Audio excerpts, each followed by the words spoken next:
My wife gave birth to a biracial baby, which clearly isn't mine, and I want a divorce. But what she did next made it near impossible. Let's see what is going to happen here. A month ago, my wife gave birth to a black baby girl. We are both white. That's, I mean, coming out of the gate, that's a big accusation. Like, how are you sure? Is my initial... Well, you know, I'm no geneticist. Yeah, no Nostradamus. I'm no Nostradamus. I'm not even a Damus. I don't know shit. But it seems like there might be some infidelity in the mix. So she was forced to admit that the child was a result of a one-night stand last year. Oh.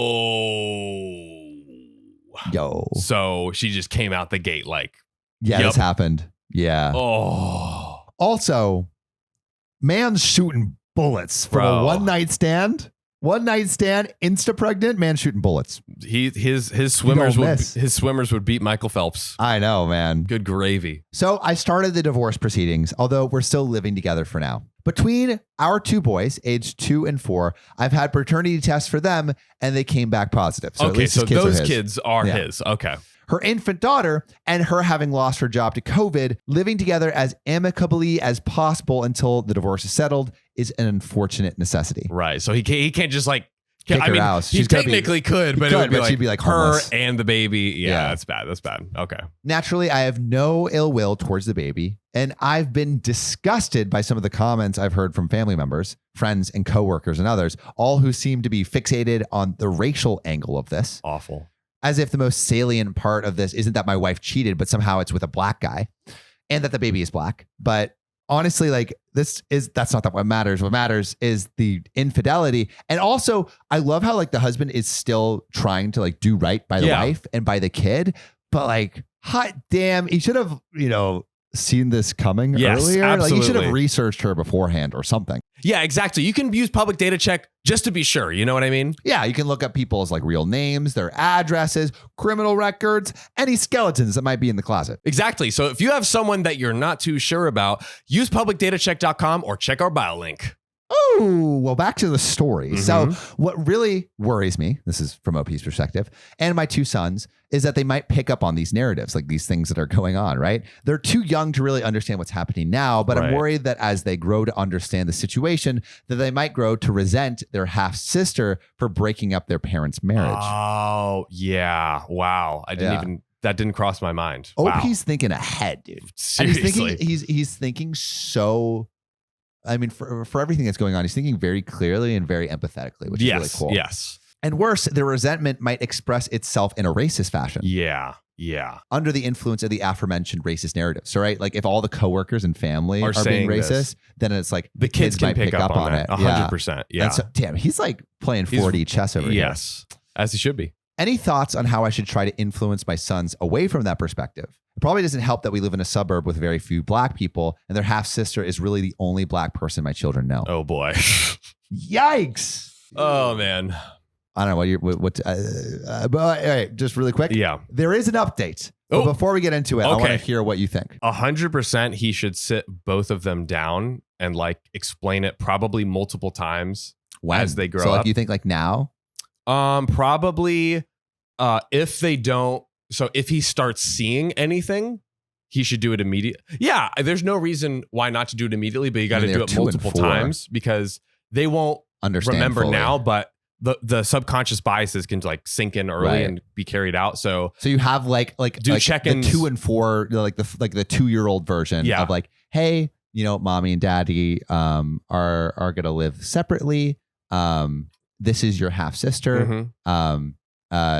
She might not look like you, but she is your sister, and like you should. Yeah, there's no reason. There's no reason that you shouldn't love her the same way as you love her brother. Feel angry at her or feel anything like that wasn't. And I think just having that conversation like multiple times. That's super smart. I've actually never thought about like. I've always thought about like, oh, like when do you have the sex talk with your kids? Yeah, or like stuff like that. Yeah.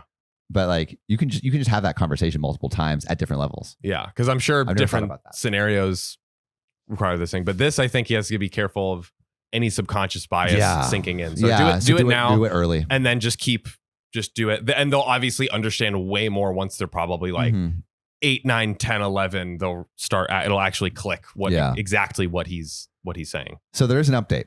Oh, the big takeaway for me was that I need to lead by example here, not excluding her in any way because of her paternity, so that she and my sons would see her as a full member of the family. That's great. Honestly, this approach is great. He's listening. He's asking. Very smart. Also, I'm liking this. I need to be more active in confronting the bigoted and ignorant nonsense I've been hearing and teach my sons to do the same and to protect their sister. Yes, definitely. I've spoken to some of those responsible since and made clear my feelings on this, and that she is to be treated as a member of the family. And if I find out that they've ever said things like that to my sons or their sister, that they won't be allowed around us anymore. Good. That's what you got to do. I've spoken to my wife about this.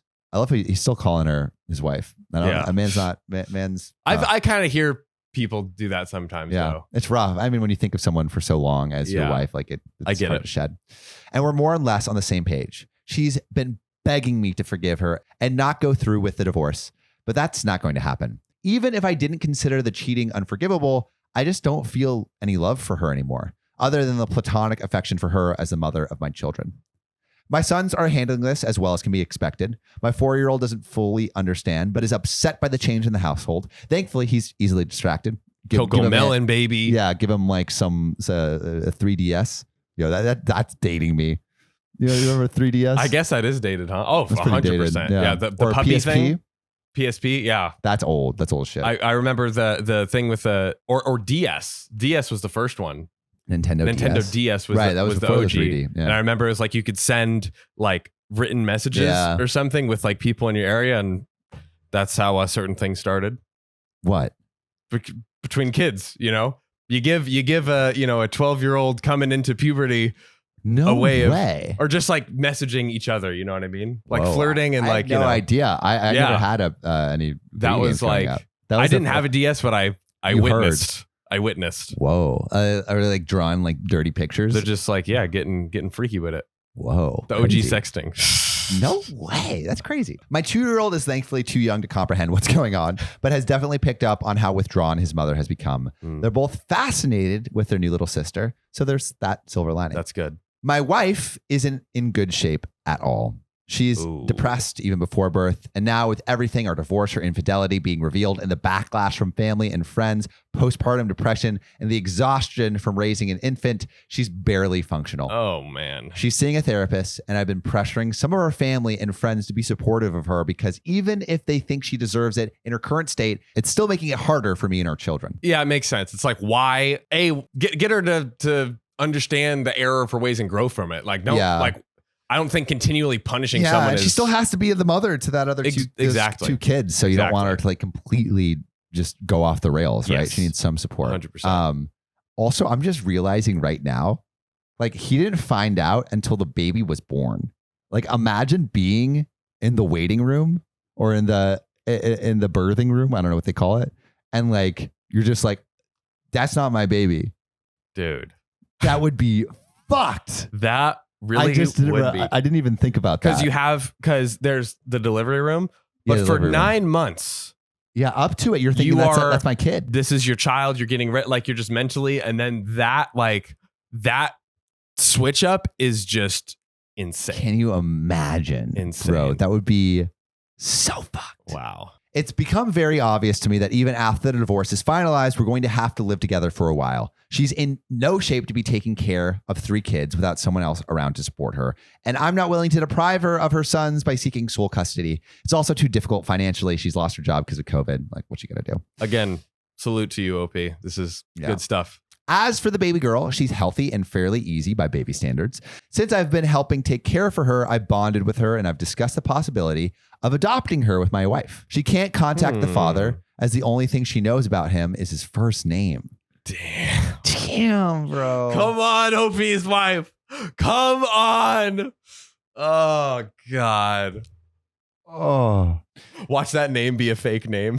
Yeah, damn, bro. Oh, and given our co-parenting situation, it feels like adopting her as my daughter would be the best outcome for all involved.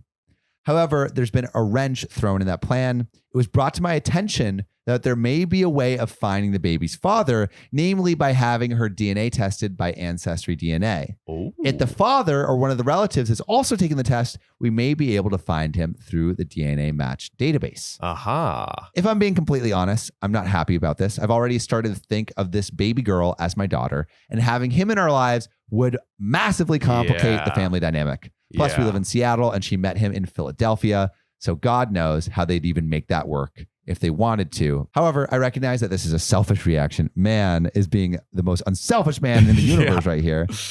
If we have the chance of finding her biological father, we owe it to her to do so. If only so that she has the access to her paternal medical history, and so she can have a relationship with him if and when she chooses to do so.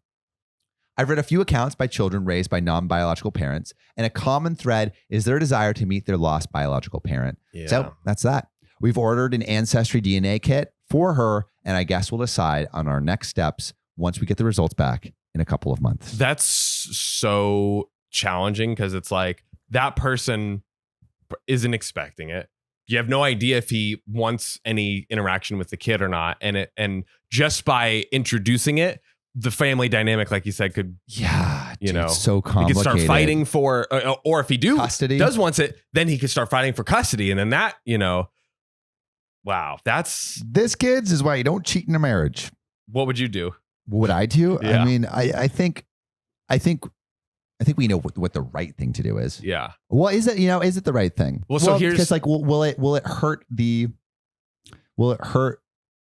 how this baby girl is going to be raised? I think it's fair to first do the DNA test, but yeah, I guess it is the right thing by the person, by the person OP's wife cheated with, because at the end of the day, that is their kid, and they should know about it. But yeah, it does make it harder. It does, but yeah, there's the risk of making things just way messier than they are. Yeah, I guess it is. Yeah.